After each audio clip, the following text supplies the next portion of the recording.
Despertando a Consciência. Esse aqui é o nosso canal, no qual nós temos a possibilidade de encontrar os amigos. Já temos aqui a nossa querida Marieta conosco e temos também a nossa Léa Brum já aqui conosco. Então, nós ficamos muito felizes de já, ao abrirmos a nossa pauta aqui, já estarmos em contato com vocês. Vocês já representam as duas, o grupo todo. O grupo está vindo aí. Daqui a pouco está todo mundo aí.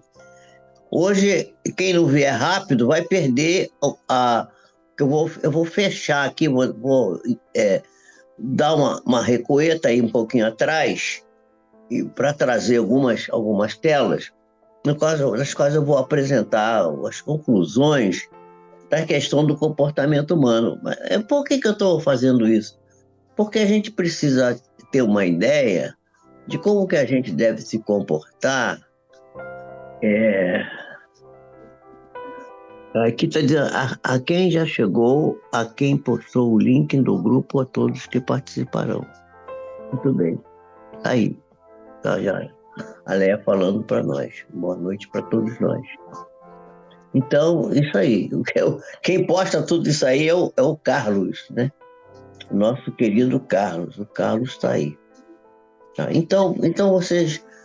nós estamos falando desse assunto porque isso aqui é uma coisa importante para nós colocarmos as coisas nos seus devidos lugares. Porque a gente precisa encontrar a saúde. Mas a saúde é sempre considerada um estado vamos dizer assim, de equilíbrio físico. A pessoa não está sentindo dor, não está com nenhum distúrbio metabólico.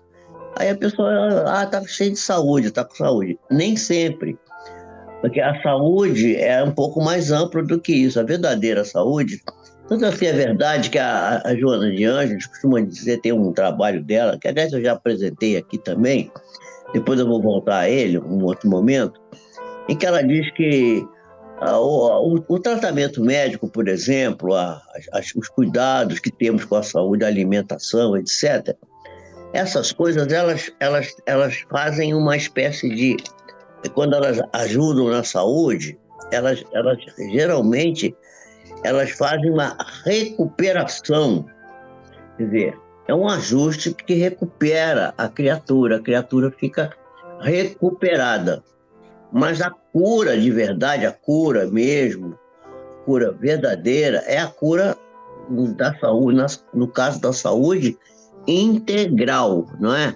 A saúde integral. E a saúde integral depende do comportamento ético, moral da criatura. Quer dizer, e do ponto de vista, vamos dizer assim, da tríade que nós gostamos sempre de falar, que é ciência, filosofia e religião, dentro dessa tríade, a questão ético-moral, ela é relativa à parte religiosa. Quer dizer, porque religião verdadeiramente são coisas assim relacionadas com dogmas, tem um chefe, né? Tem um ritual, tem algumas coisas assim que são, vamos dizer assim, ajustadas para que a pessoa participe daquele grupo, né? Grupo religioso, mas seguindo uma certa norma, certos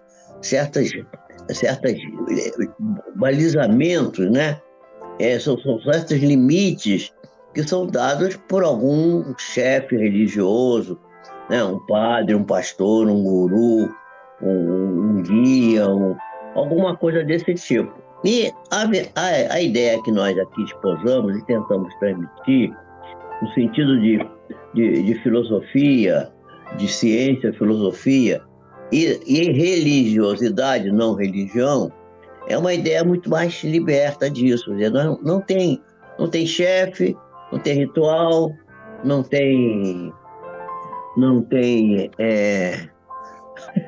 ela diz assim, recupera o desequilíbrio do momento. É isso aí, dá o remédio, o cara tá com dor, a dor passa, mas ele não ficou curado, isso não é a cura.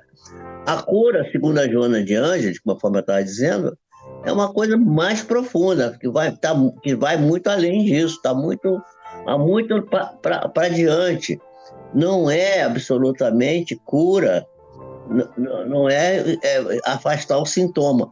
E às vezes a pessoa não tem sintoma, não está sentindo sintoma, assim, vamos dizer, objetivo, faz os exames, mede a pressão arterial, temperatura, mede os parâmetros, os exames, né?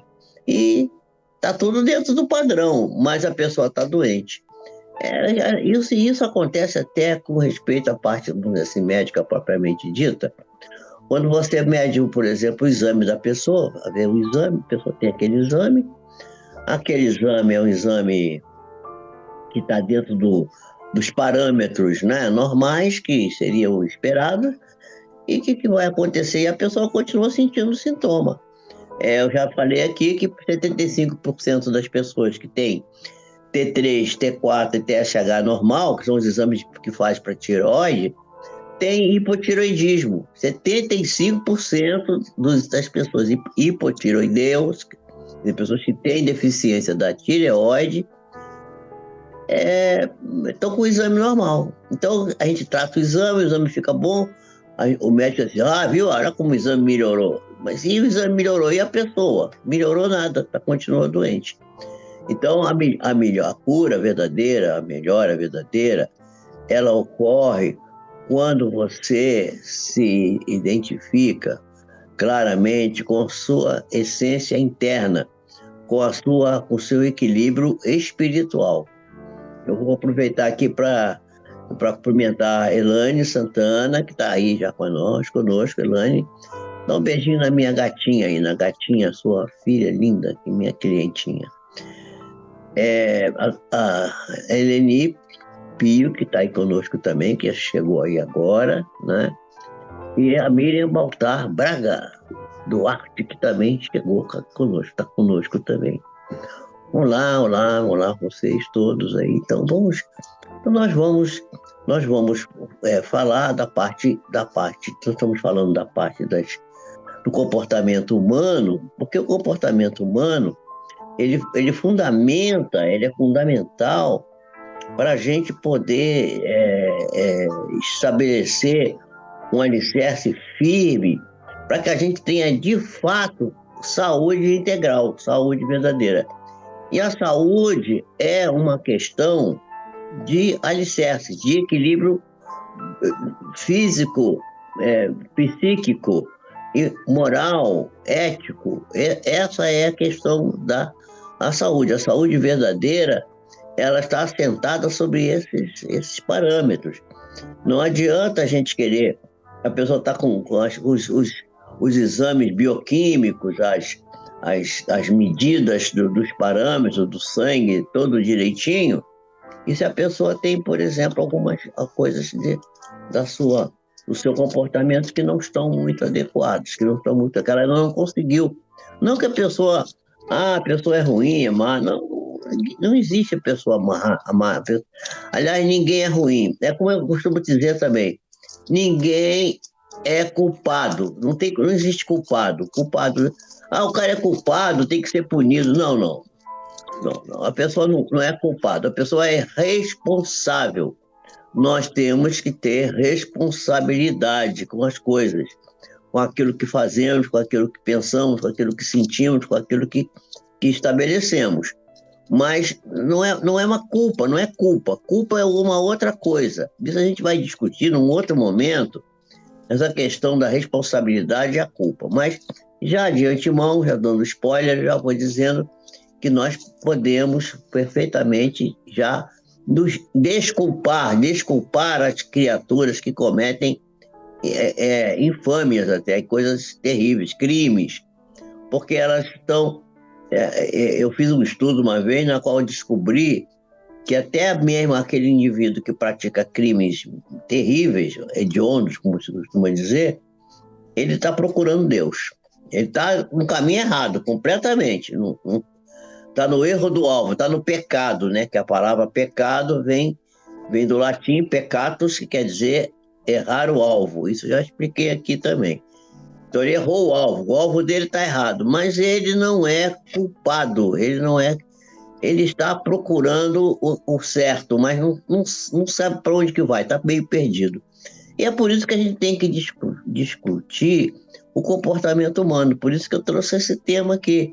Então hoje nós vamos fazer uma apresentação assim mais curtinha, né? Vai ser uma coisa mais curta, mas vocês vão ter uma conclusão, vou fazer a conclusão desse estudo com 3 diapositivos que nós vamos conversar sobre eles aqui bem detalhadamente. Eu vou pedir para o Carlos para ele colocar na tela a folha de rosto aí, o comportamento humano. Tá lá, comportamento humano, vocês vão ver aí, comportamento humano, vocês vão ver que é comportamento humano, bota lá, aí tá aí, ó. Conclusão, Jorge Pi. Então, nós vamos ver, então, nós vamos estudar, nós estamos estudando, então, aqui a conclusão do tema comportamento humano na sociedade, né? Então, o comportamento na sociedade, ele é fundamental para o estabelecimento da saúde, porque é na sociedade que nós, enquanto estamos aqui encarnados, nós vamos estabelecendo uma relação com o outro. E a gente já aprendeu aqui que a gente precisa ter três elementos fundamentais para ter saúde. O primeiro deles é crer em Deus. O segundo é crer que você não vai morrer, ninguém vai morrer, não existe a morte. A morte é uma falácia, é um erro, é um erro de julgamento. Nada morre, tudo na natureza se transforma, se modifica, tudo torna-se uma coisa diferente. Então, nós temos que saber isso, é o segundo. E o terceiro é o amar-vos uns aos outros, e, além de se amar, aprender a se ajudar uns aos outros, ajudar e procurar sempre aprender o máximo que puder para se tornar uma pessoa sábia, com bastante conhecimento sobre todos os gêneros de assuntos, sobre tudo, saber tudo. Até as coisas que não são muito aparentemente saudáveis, nós também temos que saber, porque para a gente não ficar iludido com coisas completamente erradas, né? Então, nós temos que estar muito certos daquilo que fazemos.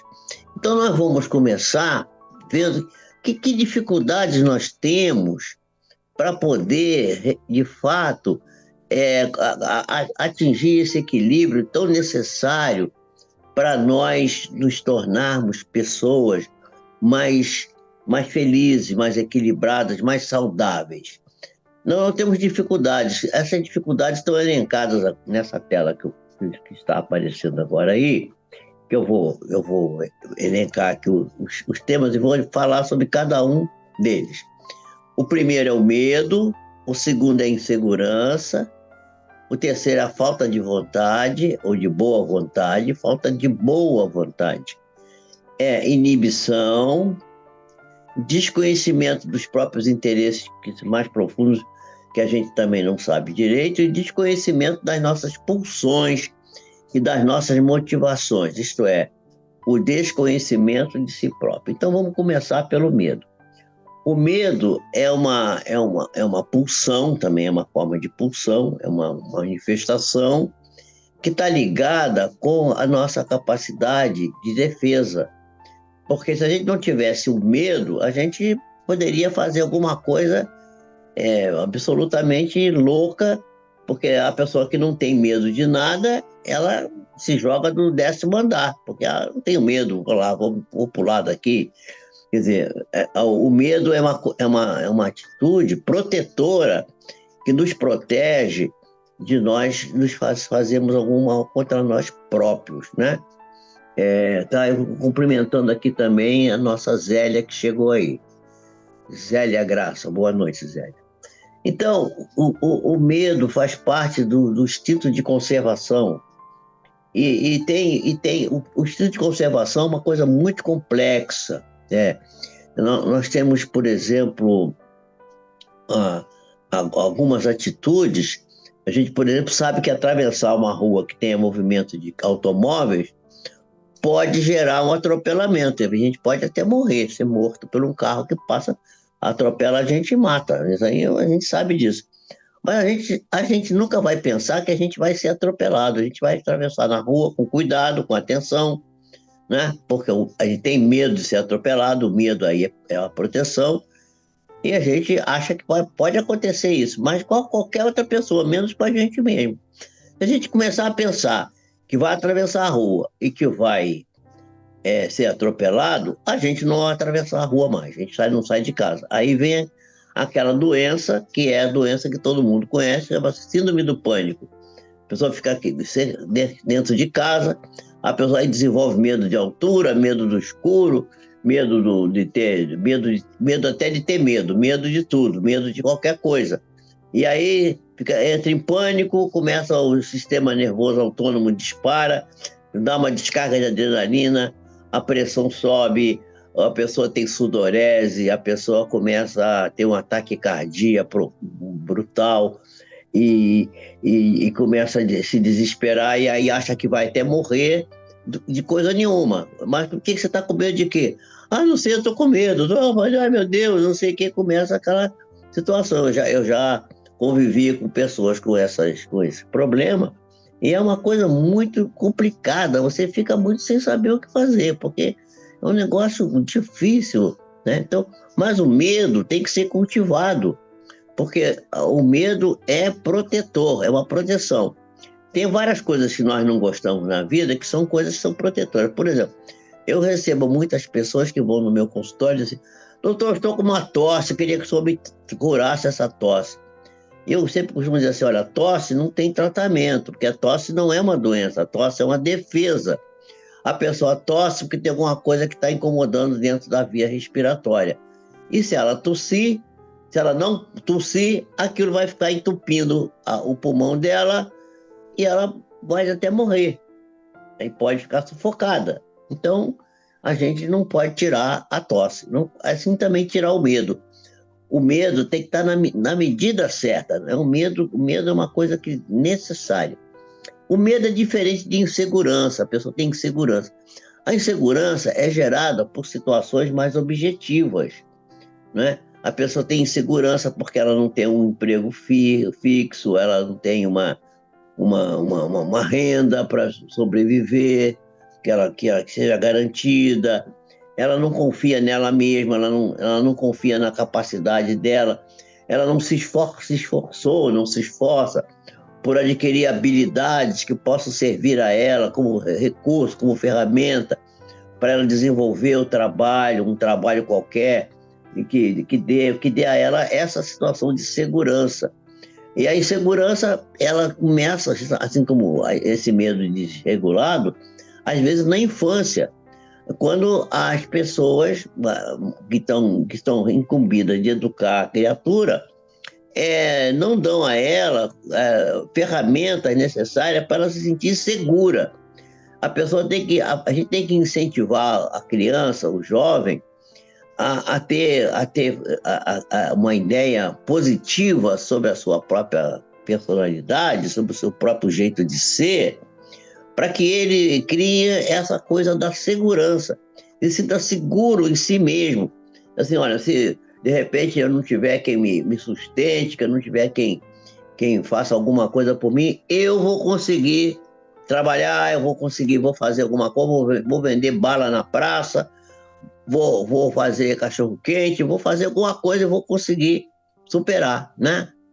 Olá, Vera Lúcia, chegando também aí a Vera Lúcia Machado Soares. Boa noite, Vera Lúcia, seja bem-vinda. Então o medo e segurança estão muito ligados, mas não são a mesma coisa, tá? São diferentes. Nós vamos passar para o terceiro item, que é a falta de boa vontade. Na realidade, quando eu falei aqui, falei falta de vontade. Existe também a falta de vontade, mas eu não vou falar hoje da falta de vontade, eu vou falar da falta de boa vontade, de uma vontade boa. O que é a falta da palavra de boa vontade?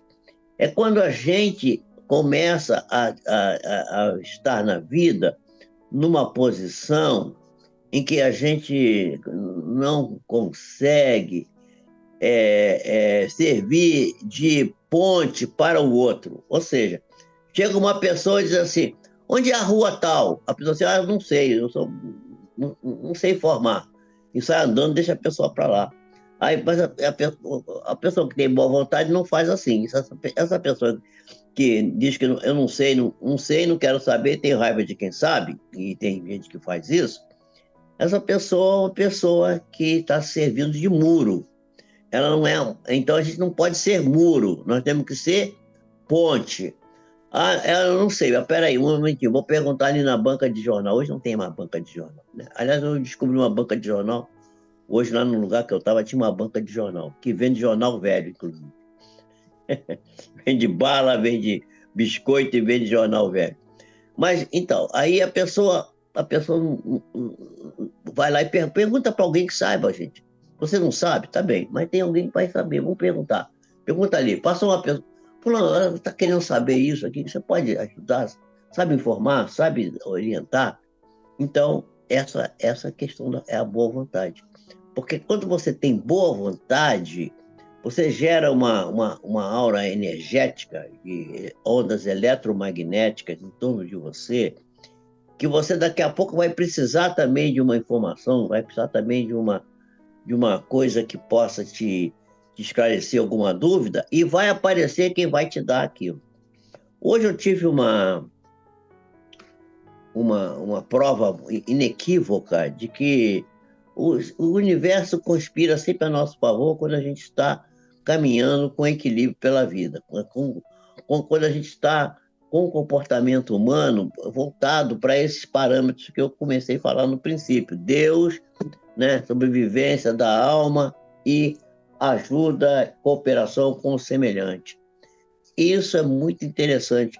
Eu estava aqui numa cidade perto, em Petrópolis, e eu queria vir para Mendes, e aqui em Mendes não tem Uber, né? Eu falei assim, gente, como é que eu vou para voltar para casa? Eu não quero tirar meu filho de casa com um carro para vir 80 e tantos quilômetros, para me pegar, para mandar outros 80 e tantos quilômetros para voltar para casa. Eu vou tirar ele do trabalho, inclusive. Eu vou tentar arrumar um Uber. Olha só que coisa. Quando eu liguei pro aplicativo do Uber, o que que aconteceu? Tinha um carro que tinha vindo do Rio de Janeiro, para Petrópolis, para trazer uma pessoa do Rio para ali, para aquele lugar que eu estava, que não é bem Petrópolis, é vamos dizer assim, um arrabalde de Petrópolis, né? Itaipava, que um pouco distante do centro de Petrópolis, né? E o chefe estava ali na esquina da minha rua onde eu estava, no hotel onde eu estava. Olha só. Aí quando entrou a mensagem para ele, ele rouba, olha, a pessoa querendo ir para Mendes. Ele não sabe, nunca tinha vindo a Mendes, não sabia vir. Eu sabia como vinha, aí contei para ele, ele veio, me trouxe, saiu daqui, veio muito, muito rápido até, venceu esses 80 e tantos quilômetros com uma certa facilidade, cheguei aqui tranquilo, e ele já conseguiu achar a nossa serra, que estava fechada em obras até acho que ontem, hoje foi aberta. Aí eu consegui a informação de que a serra estava aberta, ele não teve que dar volta nenhuma, já desceu direto para o Rio. Eu não sei se ele conseguiu arrumar um passageiro para levar para o Rio, mas eu tenho quase certeza que a afinidade espiritual que eu estabeleci com esse homem me dá uma certeza, vamos dizer assim, uma intuição, digamos assim, de que ele conseguiu sim um passageiro para levar para o Rio, ou provavelmente para levar para Nova Iguaçu, para algum lugar próximo do Rio, enfim. Eu tenho quase certeza que isso. Eu não tenho pena que eu não peguei o telefone dele para perguntar. Mas eu comecei a ver, gente, como é que as coisas foram se harmonizando, e tudo rápido, assim, praticamente em tempo real. Em tempo real, as coisas foram se organizando de tal maneira como se tivesse algum ser espiritual organizando aquela agenda, uma agenda que foi agilizada. Que coisa impressionante, olha só. A boa vontade, né? Então, ter sempre boa vontade não ser muro, ser ponte, para servindo para fazer com que as coisas andem bem, que as pessoas sejam informadas, para que as pessoas sejam acolhidas, para que a gente possa dar às pessoas um alento. Olá, Maria das Graças também chegando aqui. Seja bem-vinda, Maria das Graças. Boa noite, boa noite. Né? Então, aí já estamos aí com uma porção de gente, né? Então, olha só, então já vimos aqui o medo, a insegurança, a falta de boa vontade, e agora vamos ver a inibição. O que é inibição? A inibição é o contrário da exibição. Quer dizer, a pessoa fica para dentro, né? Fica voltada para dentro, inibida. Ela sabe alguma coisa, pode fazer alguma coisa, pode dar uma contribuição, mas fica inibida. Ela diz assim, não, acho que eu posso falar, vou falar bobagem, acho que eu não vou perguntar não, porque eu vou falar, alguém pode criticar, será que eu vou perguntar uma bobagem? Aí não quer, aí não pergunta, não fala, fica inibida, fica com... E a inibição é uma dificuldade muito, muito ruim, porque ela gera a perda de uma coisa que é a oportunidade. Eu costumo dizer que não existe sorte. O que é a sorte na minha ótica? A sorte é uma reunião, uma equação matemática. É uma oportunidade que se soma à preparação. Você está sempre preparado para aquilo, e aí surge a oportunidade, você aproveita a oportunidade, pega a oportunidade. Aí as pessoas dizem, mas você tem sorte, isso aí apareceu, você... Pois é, mas a pessoa estava preparada. Porque se a pessoa não estivesse preparada, aquela oportunidade ia passar, ela não ia aproveitar aquilo. Mas a inibição, a pessoa pode estar preparada, ela pode surgir a oportunidade, mas a inibição não deixa que ela aproveite a oportunidade. E aí ela fica se queixando da vida, dizendo que ela não tem sorte. Eu não tenho sorte, as coisas não dão certo para mim. Eu tenho uma experiência na minha vida que tudo que eu boto a mão dá certo, gente. É impressionante, eu fico bobo, eu fico às vezes assustado com isso. Tudo que eu mexo, tudo que eu vou, tudo que o empreendimento que eu entro, acaba dessa ou daquela forma dando certo, muito certo, mais certo do que eu esperava que desse. É uma coisa impressionante. Essa inibição, eu tenho inibição? Tenho, eu também tenho inibição, mas eu tenho lutado muito e tenho feito trabalhos e até tratamentos na qual me submeti para vencer essa coisa chamada inibição, para não ficar inibido. E às vezes às vezes eu fico até meio exibido, que é o contrário da inibição, é a exibição. Também não pode, não é bom também. O equilíbrio é que é o ideal. Mas a gente tem que... Então, medo, insegurança, falta de boa vontade e inibição são 4 problemas, são 4 dificuldades que temos que ter consciência delas. Não precisa... mas como é que a gente conserta isso? Isso o tempo vai ensinando para a gente a consertar. O mais importante é você ter conhecimento que você tem isso. Será que eu tenho muito medo? Será que eu tenho insegurança? Será que eu tenho boa vontade ou tenho má vontade? Estou sempre querendo não ajudar o outro, que eu podia parar um pouquinho para dar uma ajudinha, né? E será que eu sou inibido? Será que eu não sou uma pessoa que tenha controle sobre essa inibição, que é uma coisa que faz parte da nossa vida? A gente tem que ter cuidado. Não pode também ser uma pessoa exibida, que não é uma coisa positiva, não é bom. Então, vem o 5º item, que é o desconhecimento dos seus próprios interesses mais profundos. Nós não sabemos bem o que está dentro de nós. Nós ainda temos dificuldade de avaliar, porque a gente viaja para outros lugares, faz uma viagem de turismo, vai conhecer uma outra cidade, vai visitar um parente, enfim, vai fazer alguma coisa, né? Mas a gente não viaja para o lugar mais importante que a gente deveria viajar, que é para dentro da gente mesmo, para descobrir os nossos próprios interesses mais profundos. Quais são os focos dos nossos interesses? Por que a gente tem acontece essas coisas? A pessoa diz assim, gente, às vezes tudo me repete, faz as coisas repetitivas. Nós vimos aqui o loop do hábito, né? que gera o vício, e a gente vê que às vezes a pessoa está sempre fazendo a mesma coisa errada, sempre repetindo o mesmo erro, o que é uma coisa que não deveríamos fazer, deveríamos estar prontos, preparados para não fazer isso, porque a gente não conhece os nossos próprios interesses mais profundos, a gente desconhece. A gente teria que pesquisar, fazer uma análise, para dentro, fazendo uma viagem para dentro de si mesmo, para poder descortinar as ideias que dominam o nosso eu mais profundo. Isso é muito importante, porque isso faz com que a gente, às vezes, crie uma dificuldade no relacionamento, cria uma dificuldade num trabalho, numa empresa, né? Cria numa escola, num estudo, numa coisa qualquer, porque a gente desconhece os nossos próprios interesses profundos. Então, descobrir os interesses profundos é muito importante.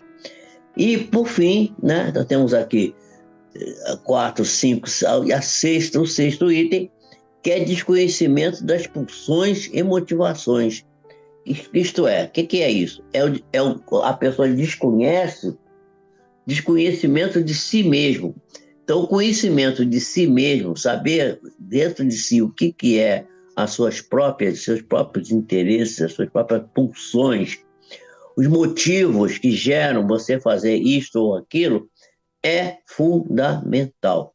Então, precisamos saber quanto de medo temos, quanto de segurança temos, quanto de falta de boa vontade, quanto de inibição, quanto de desconhecimento dos nossos interesses e quanto de desconhecimento das motivações, ou seja, o conhecimento de si mesmo. O conhecimento de si mesmo, o autoconhecimento, ele gera o conhecimento de todas essas itens, do medo, da insegurança, da falta de boa vontade, da inibição, dos interesses, das motivações. A gente vai gradativamente fazendo o autoconhecimento, fazendo uma análise de si mesmo, a gente vai, pouco a pouco, chegar nessa questão. Então, essa era a discussão que eu queria fazer sobre as nossas dificuldades. Agora nós vamos para o item do desenvolvimento das nossas virtudes, porque isso aqui que eu estou falando são situações geradas pelos hábitos, vamos dizer assim, viciosos, né? Do medo, da insegurança, da falta de boa vontade, da inibição. São coisas viciosas, daquele loop do hábito, quer dizer, o hábito que gera o vício, que gera também a virtude, nasce aqui. Então a gente já tendo vamos dizer assim, essa cartografia aqui, essa descrição, isso vai ajudar bastante a gente. Boa noite, Sinara Arruda, seja bem-vinda. Estou vendo que você já chegou aí também. Boa noite, seja bem-vinda. Então, agora nós vamos partir para uma outra tela, que é a tela que vai nos mostrar as virtudes. Ou seja, os hábitos virtuosos vão gerar as virtudes, né? Então, nós somos seres muito duvidosos, às vezes temos dubiedade, às vezes a gente pensa uma coisa, daqui a pouco já não... acho que não, isso não acho que é aquilo. A pessoa começa a ter assim uma dificuldade, né, vamos dizer assim, de lidar com o seu próprio temperamento. E isso leva à impaciência, né? A pessoa fica impaciente, né? Isso aí, nós ficamos muito impacientes. Então a paciência, né? É porque nós somos dúbios, nós somos fragmentários, nós carecemos de amor, nós não costumamos dar amor ao outro, né? Não é questão de pedir amor, quero que alguém me ame, não se preocupa se ninguém te ama, deixa que alguém vai te amar. Ame você, à medida que você ama, você vai ficar, a sua carência de amor vai ser corrigida, né? Então, nós somos muito fragmentários, somos muito carentes de paciência, temos, às vezes, ficamos impacientes, queremos as coisas tudo muito rápido, tem um pouquinho de calma, tranquilidade. Não ficar aflito, não ficar correndo atrás das coisas. As coisas, quando a gente faz tudo direitinho, a gente segue esse roteiro que eu estou dando aqui, as coisas vão acontecendo para nós naturalmente. Esse caso que eu acabei de contar do Uber, que é uma coisa assim, cotidiana, vamos pegar uma condução, mas às vezes pode dar um problema. Você está num lugar que não tem isso à vontade, você não consegue, aí a pessoa fica presa lá, tentei, não consegui e tal. Pois é, então a primeira virtude que a gente tem que buscar é a virtude da paciência. Tem muita gente que costuma falar assim, meu Deus, me dá paciência. Nunca fale isso, nunca faça isso. Nunca peça a Deus, que tudo que a gente pede a Deus, Ele nos dá. Se você pedir a Deus que você quer paciência, Ele vai mandar um problemão para você treinar a ter paciência.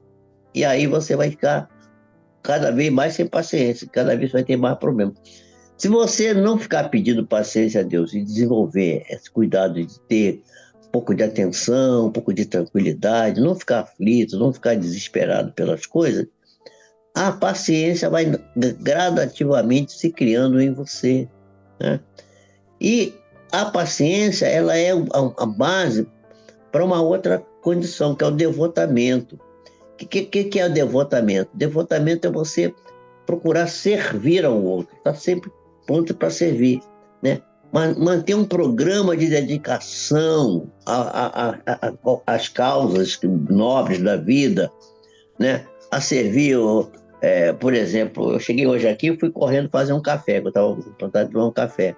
A primeira coisa que eu fiz foi levar um cafezinho para minha companheira aqui, né? Ela falou assim, eu estava justamente querendo um café. Então, tá vendo? Atendi o desejo dela sem ela precisar manifestar o desejo para mim. Tá bom, deu certo. Então, se dedicar, procurar fazer. Aí olhei para os cachorrinhos, achei que eles estavam com fome também.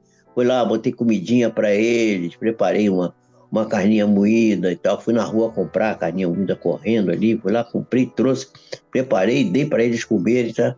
Então, hoje eles não estão. Na última live aqui, a cachorrinha estava aqui atrás latindo porque ela não tinha comido. Ela estava ouvindo minha voz, ela falou assim, como é que é? Cadê a comida? Quer dizer, hoje o que eu fiz? Fui esperto, fui lá e dei a comida para ela.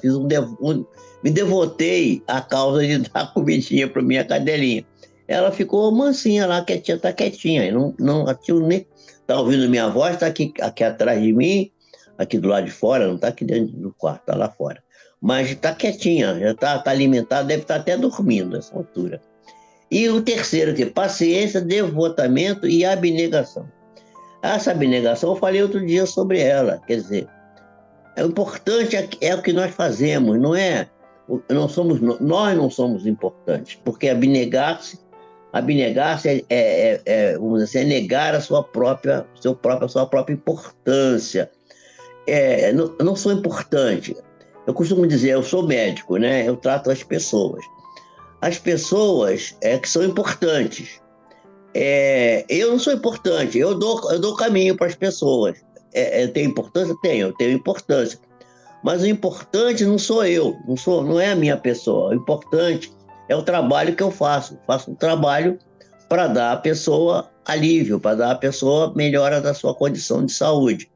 Isso que é a obra. Essa é a obra que a gente tem que realizar, né?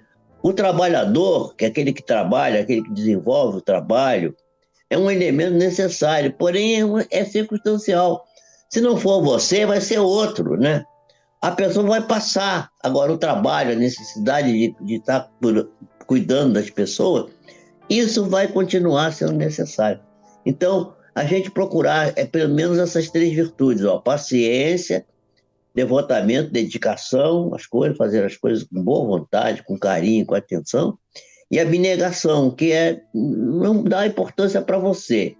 Você vai, faz o trabalho para o outro e não fica esperando que ele vai te agradecer. Ele não vai te agradecer, não tem importância.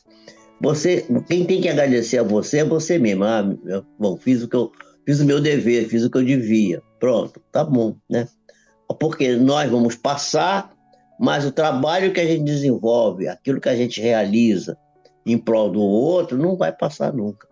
Eu estava atendendo outro dia uma professora e falei isso para ela. Ela falou assim: ah, eu não tinha pensado nisso.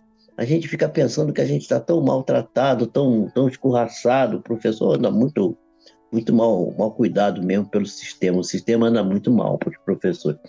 Mas se o professor desenvolver a abnegação, ele vai fazer a obra, vai ficar tão feliz de fazer a boa obra da educação das suas crianças, que ele não vai ter problema, né? Então, essas três virtudes, a paciência, o devotamento e a abnegação, são fundamentais para que a gente possa encontrar o equilíbrio que vai nos levar à condição da saúde integral, da saúde que a gente chama de que é a saúde perfeita, né? E por fim, nós vamos ver agora a resposta. Nós vamos ver a resposta. A resposta é porque todas essas condições são desafios, né? E a gente tem que pensar que a ferramenta mais importante para vencer os desafios, né? É a ferramenta mais importante é a educação, né? Nós vamos um dia conversar aqui sobre educação, não sobre educação formal, mas sobre educação no sentido geral, da autoeducação, da educação que nós próprios devemos desenvolver para nós mesmos, né? Para nós próprios, a autoeducação. Vamos conversar um dia sobre isso. Eu vejo tem coisas interessantíssimas para a gente ver sobre isso. Então, são respostas que devemos dar à vida. A vida nos questiona, nos traz desafios que devemos responder com um trabalho voltado para o burilamento das nossas próprias possibilidades de transformação, transformando os nossos defeitos, quer dizer, não defeitos, mas as nossas insuficiências, porque nós não temos defeito, nós temos insuficiência, nós não estamos aprendendo coisas, estamos na escola da vida, nos iniciando no aprendizado das coisas. Então, esses aprendizados vão se fazendo e eles vão virando habilidades essas que vão crescendo, que vão se transformando e vão gerando, então, qualidades, vão gerando qualificações que vão sendo úteis para o desenvolvimento nosso próprio e das próprias pessoas que nos acompanham, né? Então, e o final dessa resposta maravilhosa que a gente está buscando encontrar, né, nesses estudos que fazemos, buscando educação, saúde, espiritualidade, buscando essa coisa que nos dá equilíbrio, nos dá felicidade, nos dá um sentimento de plenitude dentro de nós, não é?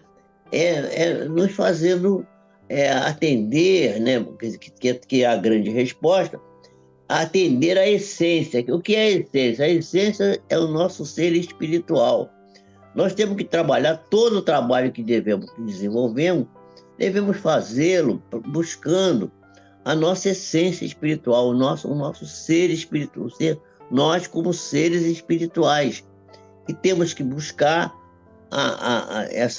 essa essência, mas sem abandonar a parte física, que é a substância, é a parte física, a parte material, a necessidade de trabalhar, a necessidade de ganhar um recurso para poder se manter, a necessidade de se vestir adequadamente, de ter, né, andar limpinho, bonitinho, cheirosinho, cabelinho arrumado, tudo bonitinho, né? Isso é a substância. A substância não pode trocar a substância pela essência, nem a essência retirar a nossa capacidade de conquistar a substância, que também é necessária.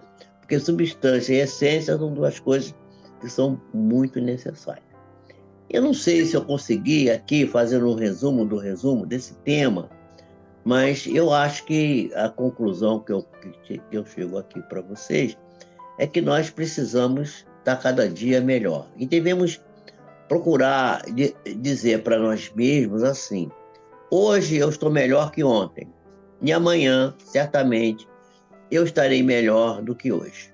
E se a gente conseguir fazer isso, a gente estará certamente num caminho muito nobre, muito bonito, e Deus vai ter compaixão de nós, e o universo vai conspirar a nosso favor, e tudo que a gente pensar, desejar, buscar, com essa nobreza de caráter, de atenção, de busca dessa coisa maravilhosa que é a caridade, a sensação de prestação de serviço, a abnegação, a bondade de construir para o bem para os outros, né?